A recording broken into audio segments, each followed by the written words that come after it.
She startles me every time when I know it's coming. All right, everybody, I'd like to welcome you to the Pro Seminar. Today we have two guest speakers. Okay, I'm not going to belabor too much the introduction, but just to say this. They are both people who have non-academic jobs in anthropology. Okay, so that's one of the reasons we brought them here, is to show you that there are opportunities outside being an academic. Considering where academics is going, this is probably relevant to most of you here. All right. So Lucas Johnson got his PhD in Mesoamerican archaeology.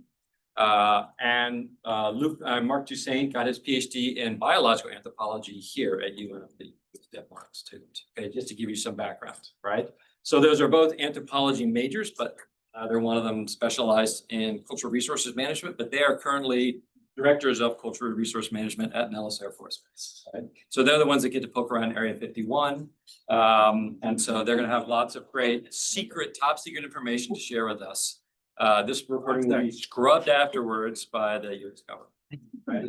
So, gentlemen, why don't I just... Lucas Johnson, Cultural Resources Program Manager, Nellis. Like Brian said, my background in archaeology of the Maya area, specifically obsidian analysis. So my specialty is in flakestone and groundstone analysis. That was somewhat intentional because of my CRM background. When I was after my undergraduate, I discovered the wealth of knowledge we can learn from stone, and that stone exists all around the world. So I wanted to develop a good skill that I could work anywhere.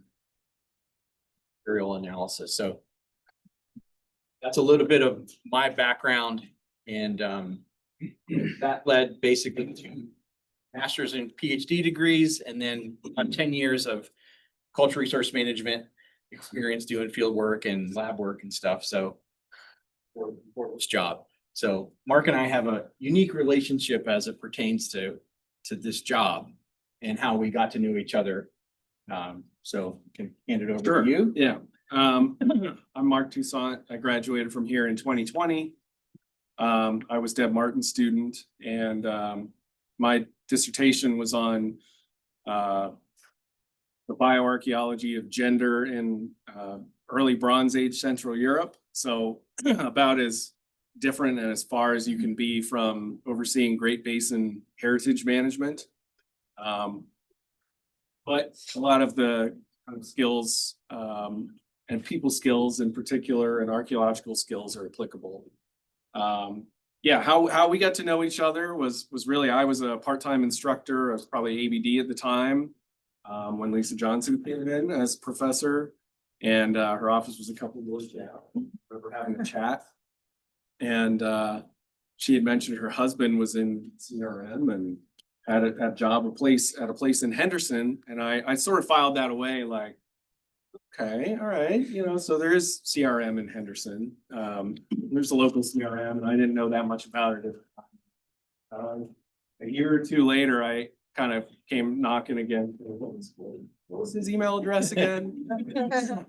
So then we worked with each other at Far Western, which is a CRM company based out of Davis, California, but they have an office here. And anyway, so he helped me get a job there. And then I ended up leaving, getting a job at Nellis, and I said, hey, Yep. About 2 years there's later, another job here. So it's like, do you want to do a job? yeah, so So yeah, it's the point of that little anecdote is to say it's really great to get to know people, because you never really know where that relationship is going to lead. Yeah. And this is a really good case in point of meeting people, saying, yes, let's have a drink or a coffee or something and just talk about what people's interests are. That's a really important thing to do.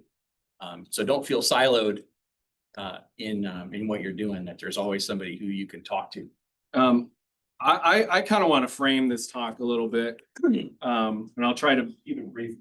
Both of us can be talkers, but just so that I'm aware of who the audience is, how many folks are currently working on their masters? And how many are working on their PhD? And another Stuff to hand out. and how many of you are in theology or bioart? I think. So some of this is semi-applicable, I guess, to everybody. It's more applicable to the folks in archaeology, but kind of at a higher level, it's about what kind of opportunities are out there. The whole reason that I got a PhD was to be a professor. And but by the time I graduated, I started a little bit later. I was almost 40. I think I turned 40 the summer after I graduated. And I was tired of being broke. Maybe I was like 39. I think it was the next year I turned 40. And that's kind of when I think for about a year or so after I graduated, I did the part-time instructor thing. I tried to make it work here and at CSN, and I don't know that anything's changed, but in the NG system at the time, you essentially couldn't even cobble together a half-time salary working between different institutions because it all added together, and nobody had the money to give benefits, so they had to keep you below, half-time. So I was making barely enough to cover my apartment. And I thought, well, one summer I worked in CRM, and I thought, well, this is actually pretty fun. I wonder if you can make a career out of it other than being a shovel bum and living out of hotels and things like that. And talked to Lucas and Lisa and ended up getting a job there. But the trade-off is this, like, for those of you who are in this kind of crucial moment of deciding whether you want to go the PhD route or not, at least in archaeology, the way I see it is you kind of have the academic route or you have compliance archaeology. And, in the academic route, for the most part, you do need a PhD, but that's like the bottom level, base level requirement. So get hungry and get ready to keep going to conferences and keep publishing and keep teaching even when you don't have a full-time job, in order to make yourself as competitive as possible. And then even if you're as competitive as possible, you have to be hungry enough to go wherever the job is. Fargo, North Dakota, or, Mississippi, or you go where the job is. And that's that. And maybe at some point in my life, I would have been that hungry, but by the time I graduated, I just wanted a job. But the happy news is it turns out like I really love the work that we do. And we'll tell you a little bit about it, but obviously you can ask whatever questions you want. It's very dynamic, I would say, and there's a lot of possibilities in it. So this presentation is sharing our experiences with the job that we've had for basically the past 2 years. There's a fair amount of text on these slides and not a whole lot of pictures, kind of on purpose to some extent, but we do. And so this is sort of an overview of our experience over the past 2 years and some of the things that we brought with us into this job and a lot of the things that we did not know we would be doing as part of this job. So we have an official program description. And so I want to highlight a few sort of key words in here just to give you a sense of what the Air Force or what the DoD expects from us, right? Or the DOW. So maintain, control, evaluation, protection, preservation of archaeological, historical, cultural resources where they may be threatened. We have to ensure document submission to Native American governments, to the SHPO, and to other agencies as appropriate. We are leads on unexpected discoveries. If something happens in the field, we're the people that get contacted. If something is found, whether it be an artifact or a human remain or some kind of thing like that. We maintain archaeological records, maps, and we make those available to other federal agencies as needed, like the BLM, Fish and Wildlife, and we provide consultation and advisory services to support a Native American program. So there's a lot of things in here that you can extrapolate that are tasks and duties that we are expected to do, or at least key peripheral to. So why do our jobs exist? Basically because of laws, regulations, the Historic Preservation Act, Section 106, 110. How many of you are familiar with what these things are? Most of you are familiar with what these things are. So these are the laws that basically govern why we have jobs and what we do. Also, we interact with NEPA on a pretty regular basis because we're in the Air Force and they do sort of big things that include archaeology, but they also include other compliance stuff like hazardous waste or dust or possible sources of pollution. And so we are part of these meetings that we've never, at least I've never been a part of when we were doing even CRM archaeology. You're just sort of practicing the archaeology component of it. You're not up managing what needs to be done in order to fulfill the requirements for 106, right? What does the archaeologist need to do? Well, when we were doing contracting work, we were the ones walking and digging. But now we're up there going, well, what do the archaeologists need to do in order to fulfill that goal? I'll just add a little context to this. Is a photo from our Native American program meeting, our annual meeting that we had last year. Good spot there, it's Waldo. And I think one thing that probably surprised me about working with the military anyway is that you might think that the attitude would be just like, what? Why do we even need this? Let's just blow stuff up. But I think by and large, that's not the case that we found. I mean, you're always dealing with a push and pull because there are things that need to get done, and there are people that want them to get done quickly. And then there's the State Historic Preservation Office or the SHPO that you need to answer to, and the tribes, and and most people that get into this job, they get into it because they care about preservation. But I would say by and large, they actually spend a good deal of money on ensuring compliance with preservation laws. And we're fortunate enough to have a couple of commanders at the installation level and then one level down who are really bought into this program and all wanting to help the job. So it's just we've been wondering from the outside how that works, and it may be different from installation to installation or branch of the military to branch. So that's Colonel Thompson, and then we have Colonel Glenn. They're the two probably highest ranking people in the photograph.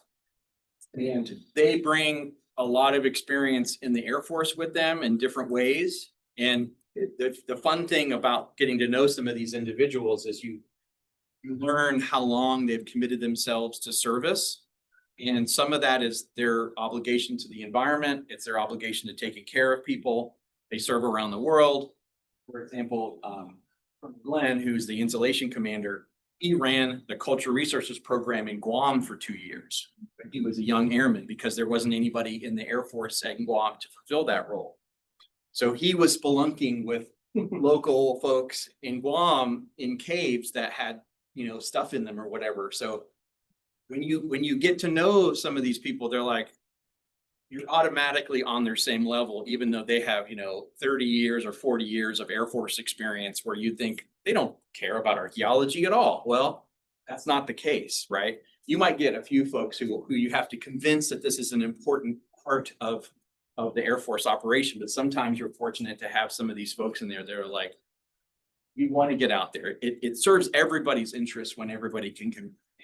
So these photos are a really great representation of it's all the first meeting that Mark and I were in, and first and only at this point. Yeah.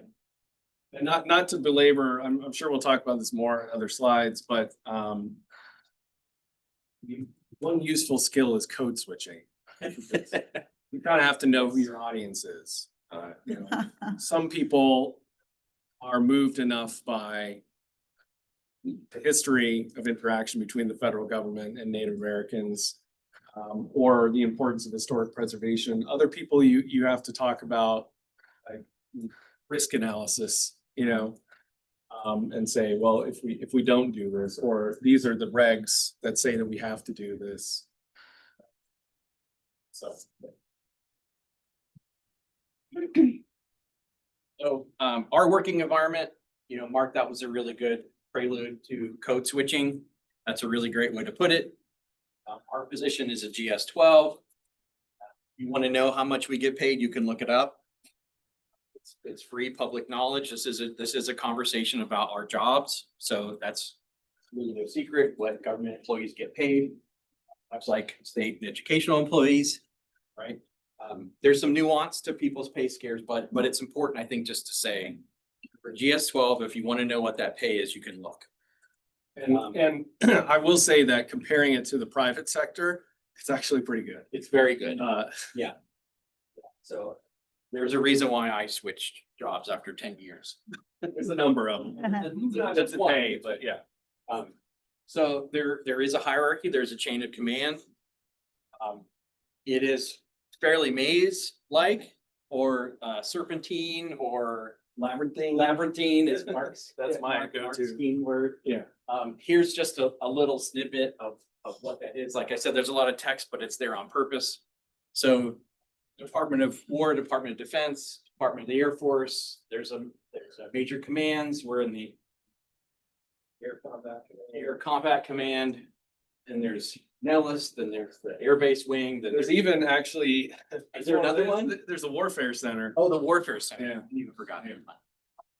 So you get all the way down to the Air Base Wing, the Mission Support Group, then the Civil Engineer Squadron, and then you get into environmental and assessment. So Mark and I sit in the environmental assessments. So in terms of hierarchy, we are smack dab at the bottom. Right? But we're the subject matter experts locally for clients with those regulations that Lucas talked about before. So we're not really treated like we're at the bottom of the hierarchy necessarily. But it is pretty confusing. It is like learning a new language when you go there, especially. I know you kind of touch on this with all the acronyms. And then in our squadron, the Civil Engineer Squadron, there's a lot of civilians. Might be 50-50 or something like, I think it's one of the squadrons with the highest percentage of civilians, just because of the nature of the jobs. And, when you're working with folks in uniform, I don't have a military background. Does anyone have a military background? I do.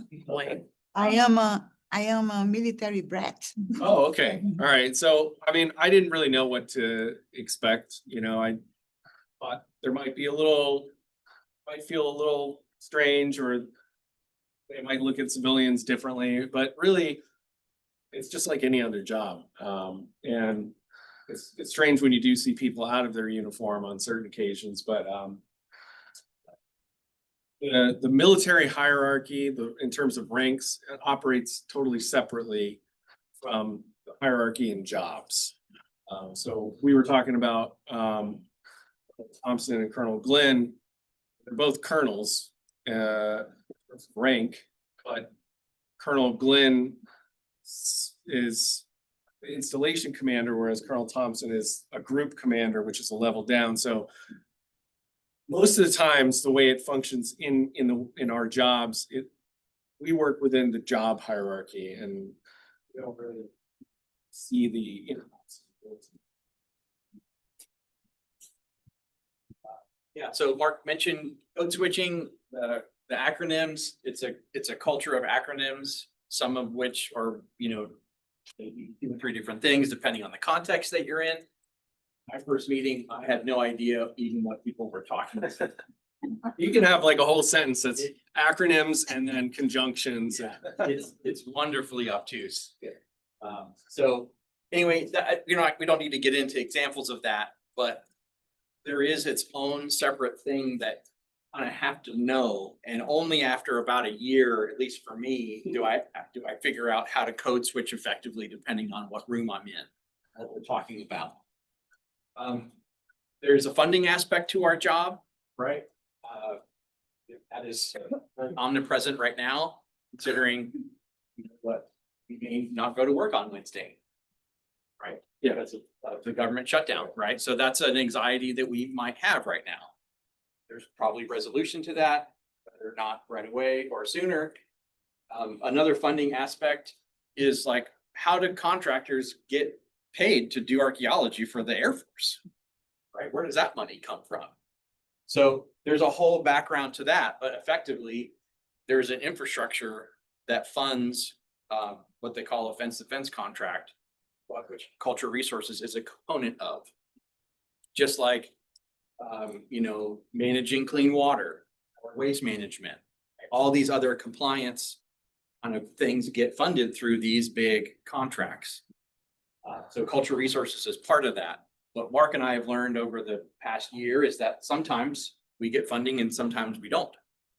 So that leads into some of like working with contractors and working without contractors topics. Or we do go to the field sometimes. We go to the field. So that's where our background in actual field compliance archaeology survey is fundamental. Because sometimes you can hire a company to go and survey for you. You have to go and do it. Right? So you've got to understand the level of the project, what needs to be surveyed, all the normal field requirements that somebody needs to know. So those are, our job can be very dynamic depending on the kind of resources we have. Right now, we have no resources. For the past year, we've had no funding program. Next year, it's looking to be the same way. So it means that we need to be ready, say, okay, what is not important so that we can go out into the field and go and survey. A big part of being part of the deep state, I mean, working for the government. Is About this. for those folks who are like career government, a big part of it is just riding out kind of the ebbs and flows and the waves of administrations and the different directions that various administrations want to go. And there's a lot of that I've noticed, because even leaving aside kind of the political superstructure, within the installation, you have your commanders are coming and going every like 2 years. And so that's another thing that we have to deal with is trying to establish and maintain some kind of continuity and having to communicate to the people who are in charge what they're supposed to be doing or what the programs that they oversee are supposed to be doing. Then on top of that, you have the level of different administrations coming and going. And so those who have really stuck it out have that institutional knowledge. They've been willing to just go with the ebbs and flows. And right now we're in a situation, and we're new to the government, so I don't know how often this happens, but we're working off of fiscal year-long continuing resolution, full budget passed, and so that affects the types of funding that we have. So you have to be really flexible and agile in. So there's three main things that kind of trigger us to do work. In the Air Force, they're called 813s, which basically is a request for an undertaking, right? It can be huge or it could be really small. So these things come across our emails and we have to go, oh, they want to dig a trench or build a building or something. So it's our job to evaluate those to see if there's any archaeology that needs to be done, any compliance work that needs to be done. And that's not necessarily ground disturbance stuff. It can be the building of a new building that's by a building that's 70 years old or 80 years old that's historic. So we have to know the architectural components to historic preservation as well as the sort of pre-contact side of things. We look at dig permits. Those are pretty modest little things like utility trenching and whatnot. And then of course, we're always thinking about research and planning for things that no one's really said they want to do, but they kind of have a sense of what it might be and where it might be. So we could go out and we could get ahead of it and go and do survey and do evaluation before anybody said, I really want to do X project. And this is the impact of it. So these are kind of three general things that kind of trigger us to do something. I know most, if not, it's in section 110, but I'm just gonna talk as if I were out in the audience back in the day, because maybe in broad strokes. But they're different parts of the National Historic Preservation Act, and essentially this section 106 part directs federal agencies to consider consideration in planning of any kind of federal undertaking. And the undertaking is broadly defined. It's not just ground disturbance. It's kind of any project that either is on federal land, is directed by a federal agency, requires federal permits, or uses any kind of federal funding. So it could be, I don't know, maybe theoretically some kind of private company or something, but if they're getting federal grant money to help them, or it could be a state agency, could be utilities. If they're building a fiber optic line or something that has to go through federal land, then they have to comply with section 106. And that means that you have to do an assessment of what kinds of historic resources there are that could be affected in the area of potential effects. So you have to do your inventory of what are the resources out there. If it's been previously surveyed, you have records of those things. If it hasn't, you have to survey it, right? Then you have to consult with the State Historic Preservation Office on whether or not those historic resources are the resources that you record are eligible for listing in the National Register of Historic Places. You have to consult with tribes, and then you also have to consult on what are the effects from this undertaking on those. And your goal is, for federal agencies, the goal is to avoid effects to historic resources, or minimize effects to historic resources, or failing both of those things to mitigate effects to the community. Writing a thorough report, documenting with photos, kind of public outreach about that historic resource, saving certain examples of historic resources like that one, or if it's pure kind of archaeological stuff, doing all the analyses that you can think of in the data recovery before it's gone forever. And then section 110 is it essentially is the part that directs federal agencies to have a preservation program and to inventory and know what kinds of historic resources they have on their lands. I would not have known that back then. So our main job, like Mark was saying, a good other prelude to this slide is through consultation. So the processes that Mark outlined basically happen through consultation. So I had a few handouts that I printed that define consultation that we got training. So feel free to make copies of those sort of things. But it's important to understand that consultation is, for us and in general, it's regular meetings, preferably face-to-face, those meetings about effects to historic properties or potential effects to historic properties can take the place of written, telephone, electronic communications. They engender respect, trust, and strong relationships when you're doing this. This isn't just with Native American tribes. This is also with the public and with the SHPO. So it's not just with tribal governments. And the goal is really to achieve consensus and, legal agreements that might have or legal requirements that might require a formal agreement. So we could get into the weeds and talk a lot about this if we so chose, but this presentation is not about defining 106 process per se. You might get that in a few of your classes that I know are being taught. So just to let you all know that one of our main tasks is to do consultation on behalf of the federal agency that we work for. Something that is not obvious in this, because this is sort of the ideal process. But at least from our experience, which is 2 years of doing this directly, we work with 16 different federally recognized tribes who have connections to the land that Nellis Air Force Base and the Nevada Test and Training Range manages. And they're busy, right? They deal with, especially in Nevada, 80 some odd % of the land is federal.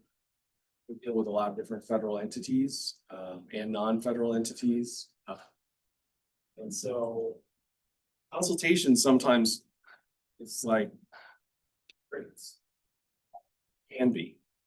And I think some of our customers, they use the customer service language a lot at our work.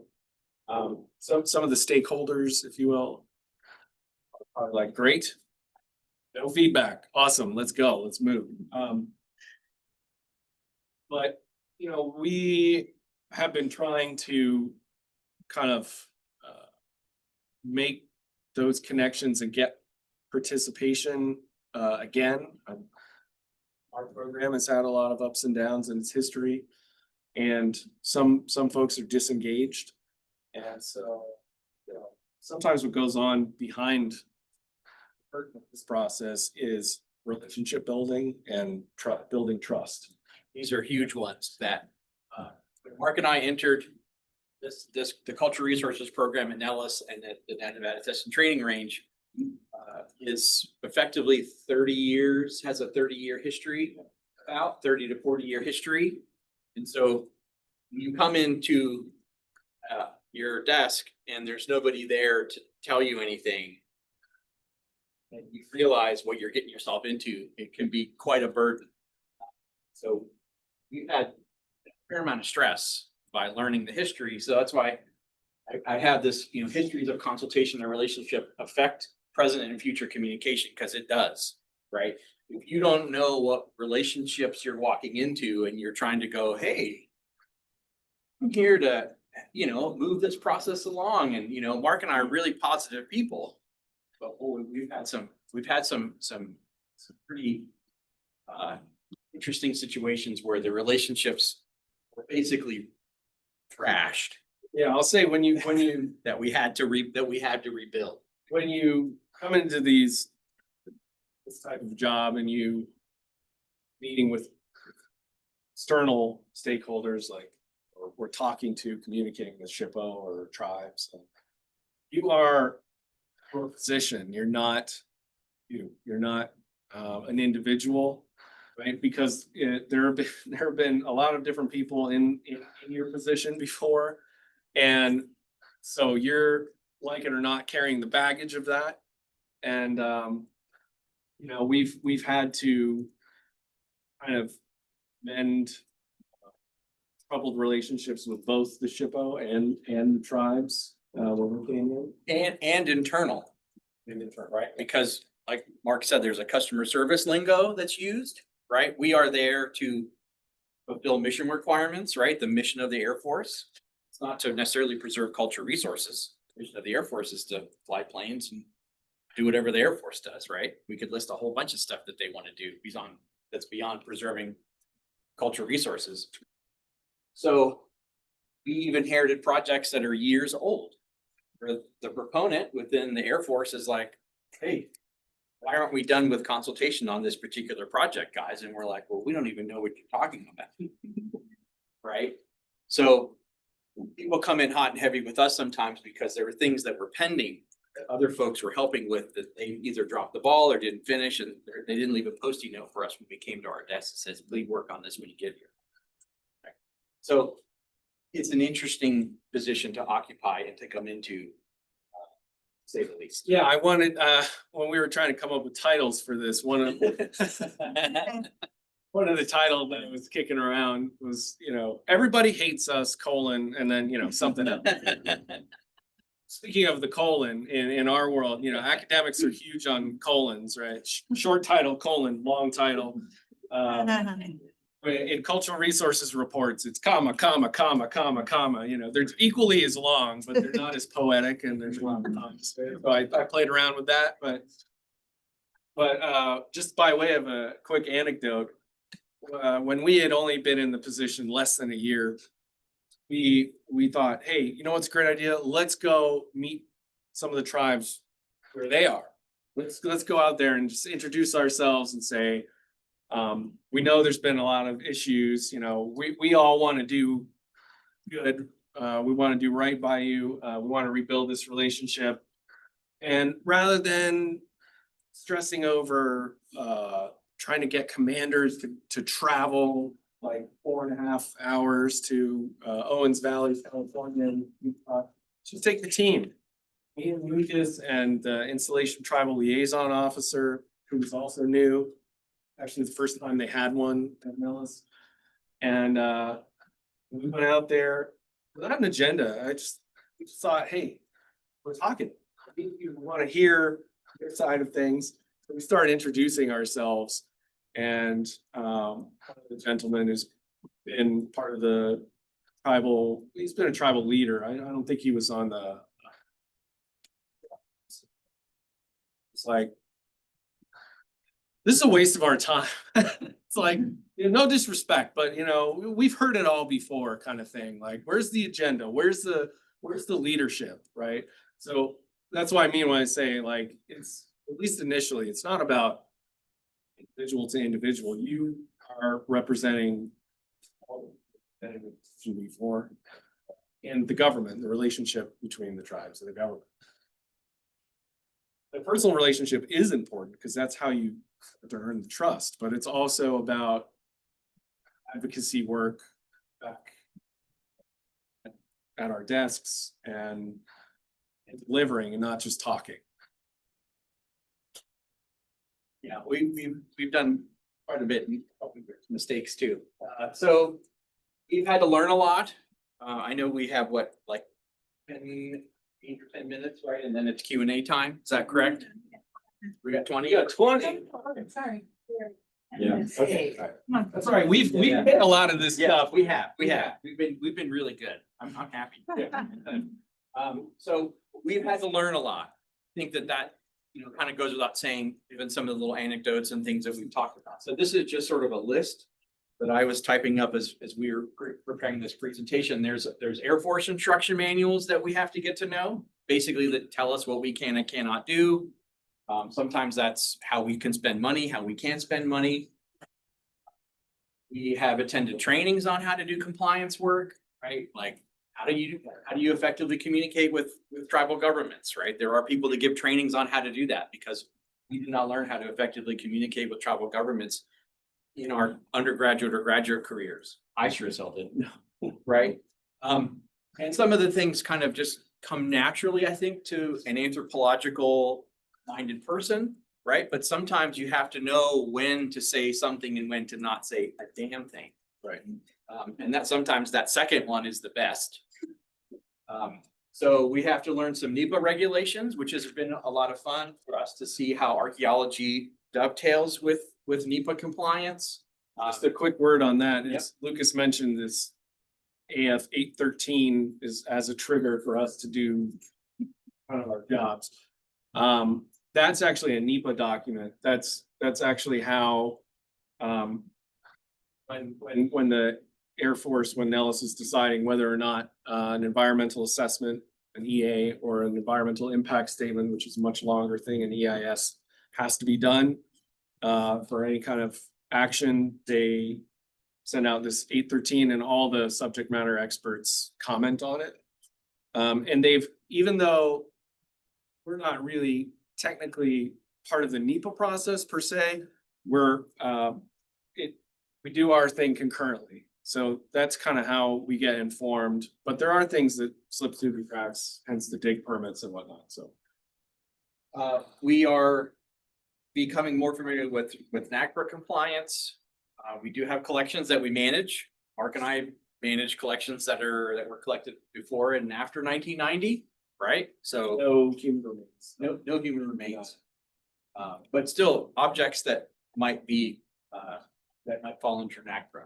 So we're working with contractors now that the Air Force has to do an audit for folks. So we work with a lot of different specialists that are contracted either at the big Air Force level or at the installation level.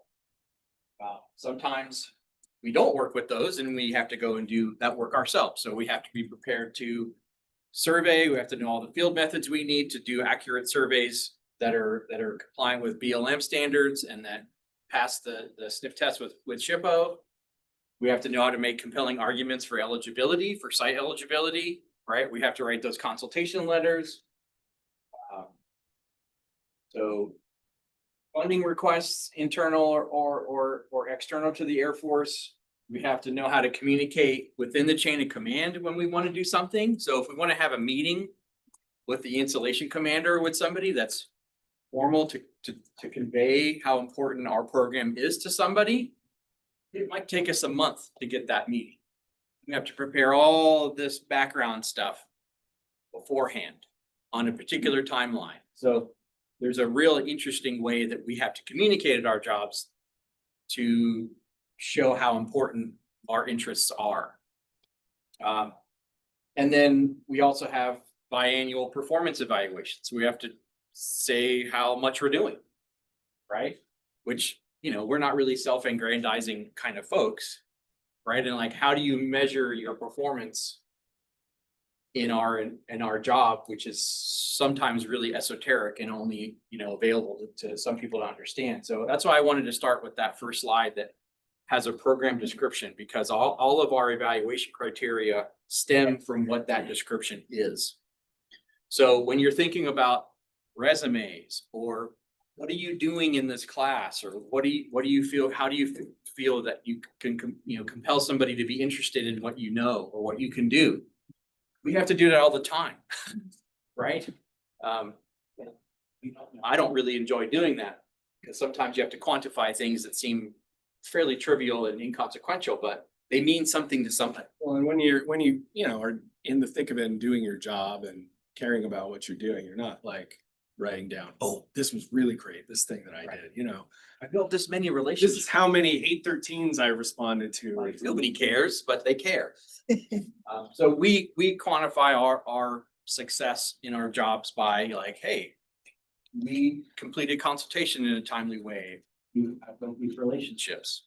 I'll just say, for those of you wondering on a more practical level about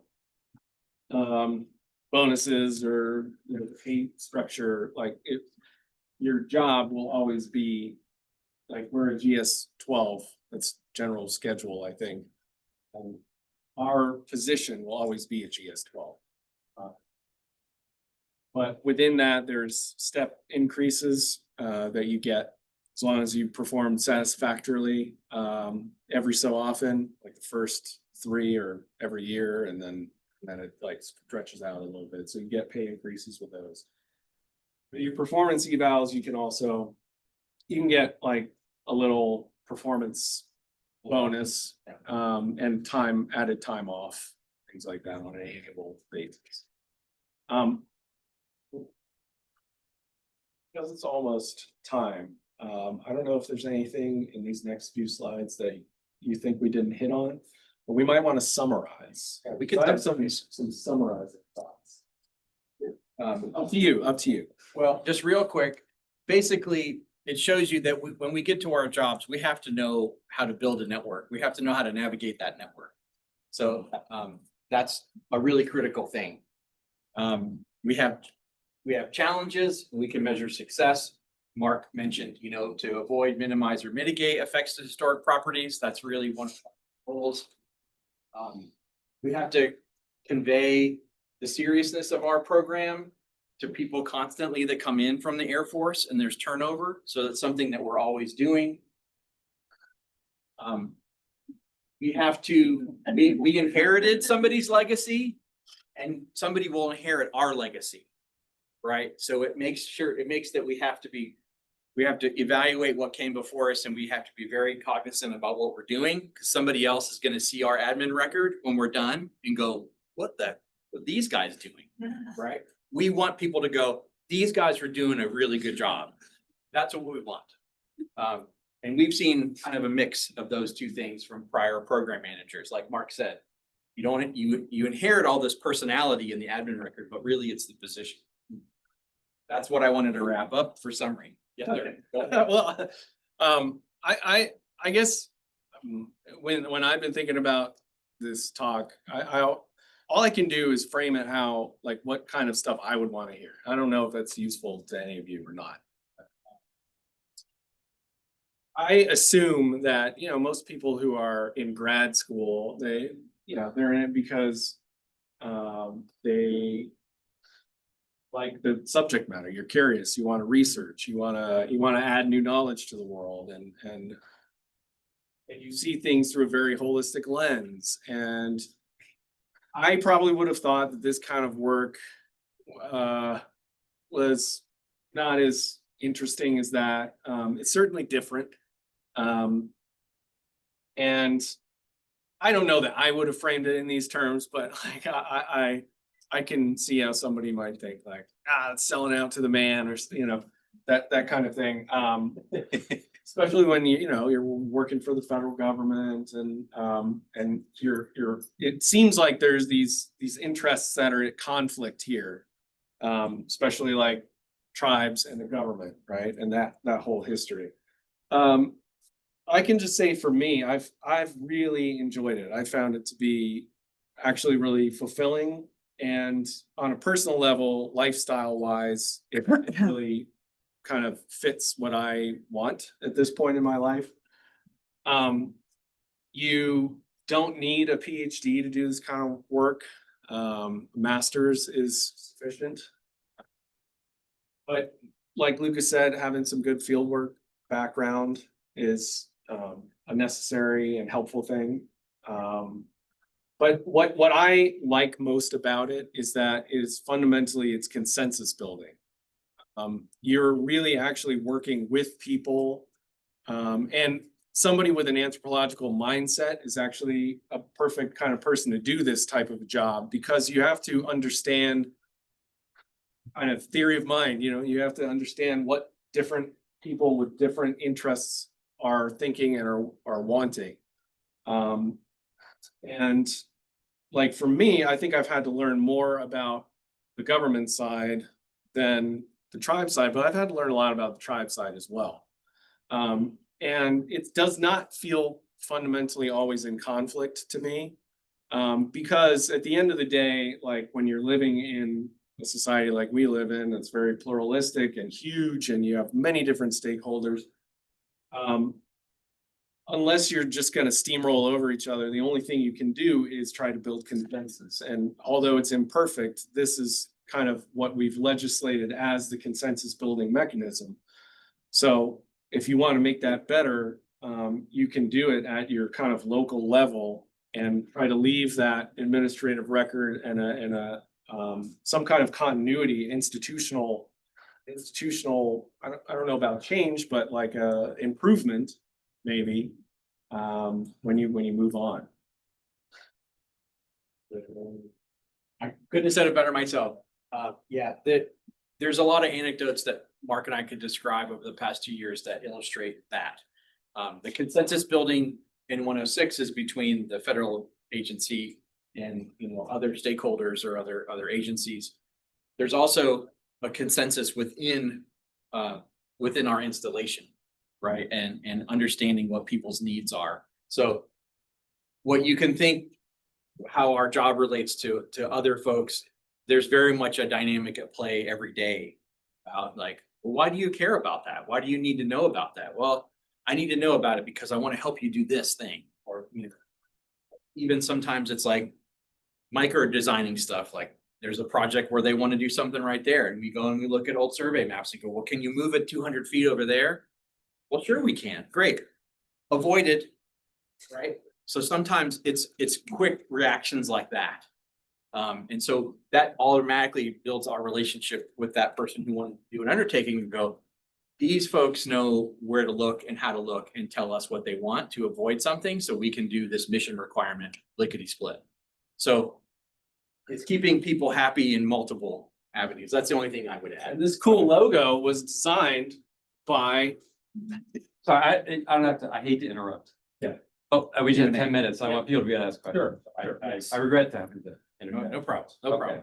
It's designed by Lucas and Lisa's daughter, right? Oh, that is a cool. Yeah. So there is an avenue for self-expression at our job. Yes. Patches and stickers. Anyway, sorry. I want one of Should those have brought patches. stickers. I didn't bring stickers. I'll get stickers to Lisa. She can pass. Questions, comments, concerns, queries? I have a question. Yes. It's not archaeologically related. Well, then we have to wait till later.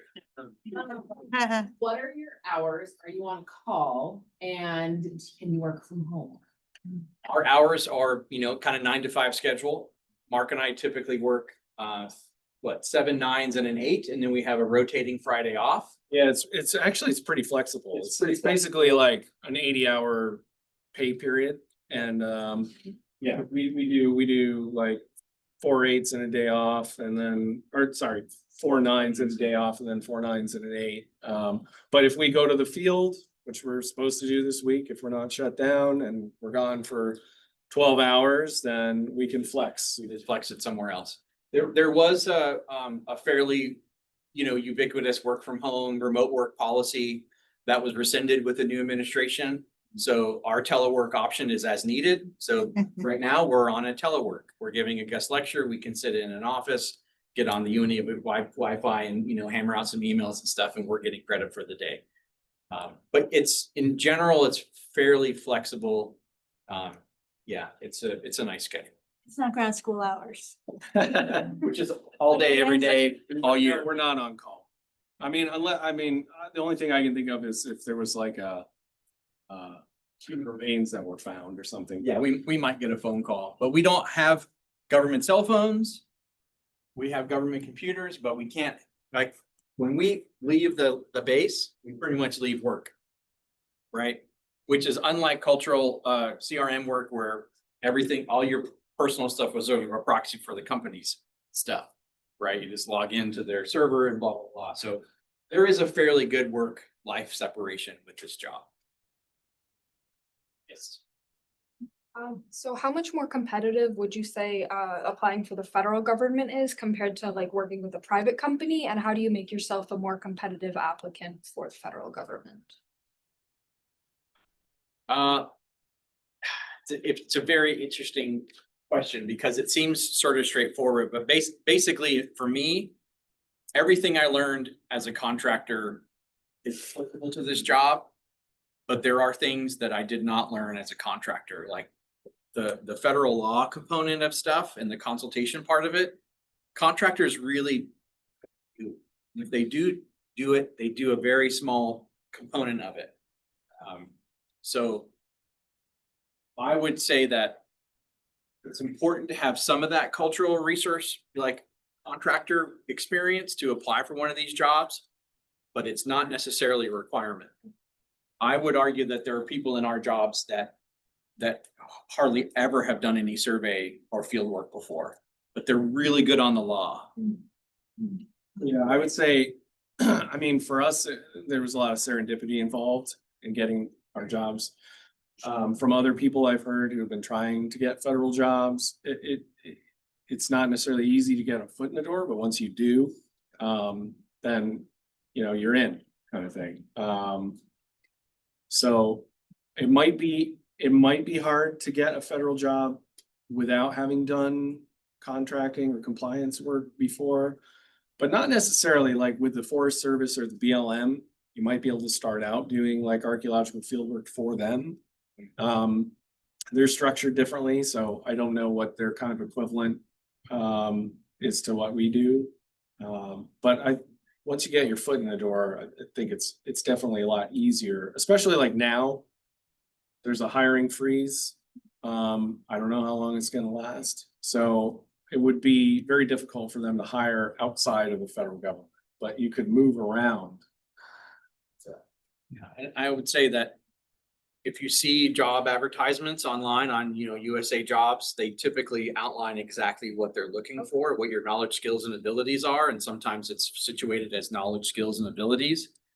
And if you want to write letters to that extent, right, to highlight that, sometimes they want resume or applicants to be highly structured. it's important to know the buzzwords and the keywords, right, for those applications. And, you know, that's one of the things that hopefully you're building networks within UNLV, including Mark and I, because we're extensions, right? With his experience at UNLV and my relationship with Lisa and being an adjunct, like that's one of the goals of this whole thing is to be able to share that. So if somebody does see an application that they want, they've got to say, hey, can I get a reference or a second read on this resume or something, right? That's the goal here. This isn't just us talking to you. This is us trying to share and help. Yeah, question. Oh, yeah. How do you move around? You have like a camper, a motorhome, drones, how do you move around? Like when you're doing or compliance type work or Like or remotely, you do like with technology? We have a government truck that we use to do survey and drive around. But by matter of, I think, convention and safety, we don't drive our personal vehicles to do our job. We just drive to the base and park, but if we have to do survey work or go out and do something, we just grab keys from a shared sort of locker of vehicles. Go. And go.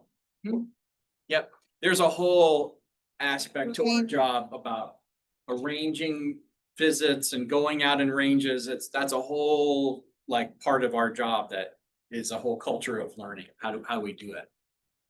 Yes. I don't know if you mentioned this, but can you speak to how much land you're responsible for and what you've had to learn about? So, we're gonna have to redact. Yeah. so Well, no, just. basically, Right. the Mark and I are in a really unique place where we manage the most land for the Air Force in the continental United States, which is basically in the world. Like our management land is over 3 million acres.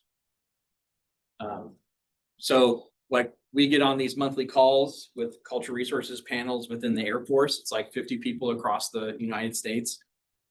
And they give quotas on how much land we're supposed to do survey on under 110, right? Like it would be great if we had 30% of the land surveyed, right? That way we really know. Well, They said for us, for you guys, it's just 10%. 10%. Or So over 40 years, some odd 40 years of archaeological inventory on the lands that we manage, we're only at 7%. and based on the quota that we have, which was like 2,000 acres that we had money to do theoretically, we got funded. We were like, yeah, that's only gonna take us 30 years. Right. So the point is we manage a hell of a lot of land. And in order for us to know everything about all that land, you've got to go out and you've got to work on it, right? You've got to do survey on it. So right now we know 7% of that land, which basically means that in order to know 10% of it, it's going to take another 30 years. So all laws and compliance archaeology holding true and not being overturned for some crazy reason at the governmental level, these kind of jobs will be available when Mark and I retire, right? They are long-term investments in a career if you want, right? Just A question over here. Yeah. I just also want to say, you can see how undisturbed a lot of it is. In the Air Force, at least for us, that's kind of how most of it is. because most of the action is up here, right? It's not on the ground. They can just bomb anywhere they want to. Right. Mark, can I ask you, because you came into this not being a Great Basin archaeologist, so how did you bring yourself up to speed on the archaeological record? I mean, I guess just like you would do in grad school in a way, you know, you do your reading, you talk to other people who've been in the field a long time. I mean, working for Far Western, people who've been in the field a long time. And so I would say experience in CRM, experience matters more than credentials. Matter of fact, I had to like prove that I wasn't a smug jack, you know, going in with a PhD, you know, because people have been doing the work on the ground for 30 years. So just be humble and talk to people and read. I know you had a question. Yeah, sorry, no, I feel like we're out of time, but That's okay. I was just wondering, because you said there's not as much conflict between like interests between tribal groups and the government as like one might assume from an outside perspective. But when the situations do arise where there is conflict of interest and like, how do you guys navigate that coming from an anthropological background, but you're getting paid by the government? So how do you? Boy, how do you give a brief one to that? Yeah, how to- We can talk more about that after everybody is dismissed, but I think we haven't had anything too intense like that yet. I think what we've experienced is that tribes want to be part of the conversation first and foremost. They understand that things happen. That doesn't necessarily mean they're happy about it, but they know what they can and can't necessarily exert control over. And I think bringing them into the conversation and making good faith effort to talk to the stakeholders at your job, who you work for, and find some way to avoid, minimize, or mitigate. At least putting in that good faith helps. But there's certain things that are outside of our control. We advise mainly. So it is time. So you guys can go. If people want to hang out and you guys are feeling answering questions, it would be informal and off the record. The recording now. So anything you say now is, you know. Exactly.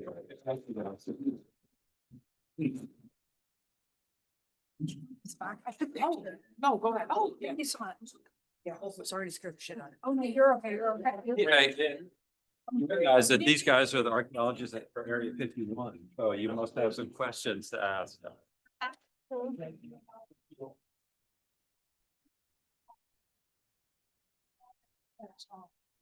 Didn't really know what. Kind of shaky, but Good job, lads. the heart was beating too fast. I'm gonna be on.